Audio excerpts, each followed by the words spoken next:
don't forget the sunscreen. Yeah, heating up on and off the court there. Thanks, Jessica. And thank you for joining us here this afternoon. It's now time for 9 News at 6. Tonight, bus drivers warn they could strike again amid a day of chaos for commuters.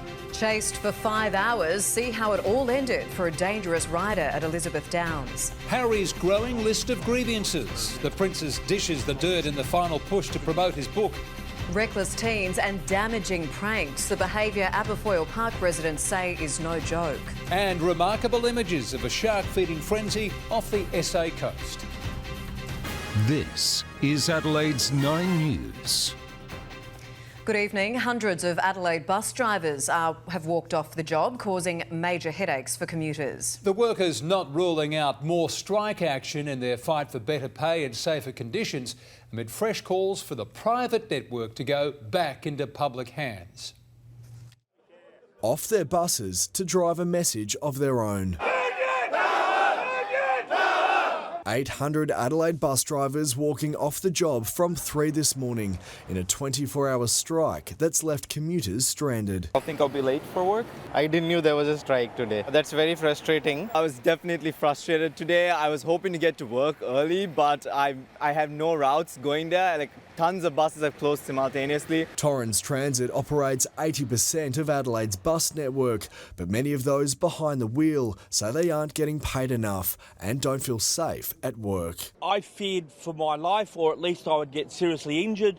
Twice he picked up the champagne with the aim of hitting me over the head. We want full driver protection screens in all buses. We want more security on buses. The people who are paying the price for this industrial action aren't Torrens Transit, it's commuters. The Transport Department stepping in, bringing some services online, including the O-Bahn with outsourced workers. In general, from this morning's information we've received, we've been able to at least keep around about that 40% of the network going. Today's strike action renewing calls for the privatised bus network to be brought back into public hands. The government says a review into that is underway, despite 8 years being left on Torrens Transit's contract. We weren't talking about ripping up bus contracts, we were talking about a staged return. Now tonight commuters can expect more travel disruptions because a lot of the buses that you see behind me should be on the road, but they remain here at the depot at St Agnes. The strike is due to end at 3 a.m. tomorrow. Now Torrens Transit and the Transport Workers Union will have their first sit down of the year tomorrow. The private operator is hopeful that there will be a resolution, although the union is promising further action unless a good deal is put on the table. Brenton? Thank you, Ollie. An unlicensed motorbike rider racing through the northern suburbs at dangerous speeds, more than 100 kilometres over the limit, is under arrest. Police tracking the hoon for more than 5 hours, but when the rider pulled over to refuel, patrols pounced. A quiet suburban street, interrupted by a police chase which went well into the night. Over 5 hours later, the rider came to a sudden stop to refuel. Police was chasing him and then they hit him with the car and they got him. Police say a patrol car door opening hit the bike. Surrounding the suspect, officers run to assist in his arrest. I just heard shouting and loud banging. Then I came outside and then I just seen some guy on the ground.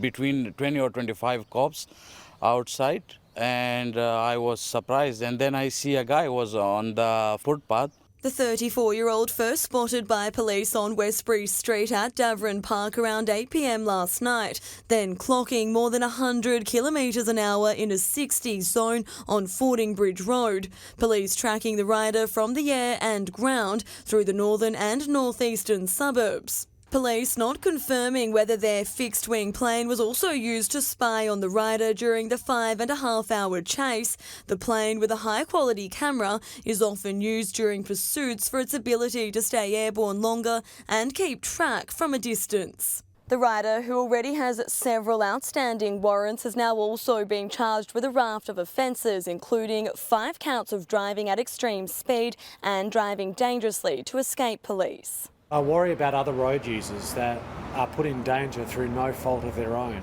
The unlicensed driver, also accused of riding through multiple red lights, he faced court today for a long list of dangerous driving charges. Shannon McDonald, 9 News. A 44-year-old cyclist is in a critical condition after being hit by a truck in the city this morning. It was just after 7 when the two collided in Victoria Square. The 32-year-old truck driver wasn't injured and has been assisting police. Peak hour traffic was diverted around the scene while it was examined. 2 young boys have been rescued after getting stuck in a stormwater drain in the northern suburbs.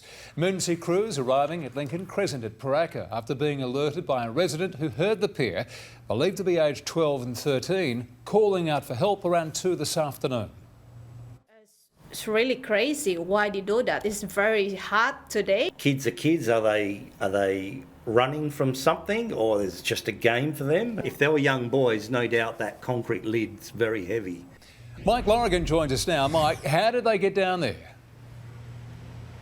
Well, Brenton, we're at the opening or the end of this stormwater tunnel. We're in Mawson Lakes near Main North Road, and this is 1.5 kilometres away from where the boys were rescued from today. It's believed that they entered here, crawled in here sometime this morning and have spent several hours in this tunnel system before they were rescued and pulled from this stormwater drain at Paraka, as I said, 1.5 kilometres away. They climbed out uninjured, and it should come as no surprise to anyone tonight that authorities are strongly advising anyone from entering the city's stormwater system. Kate?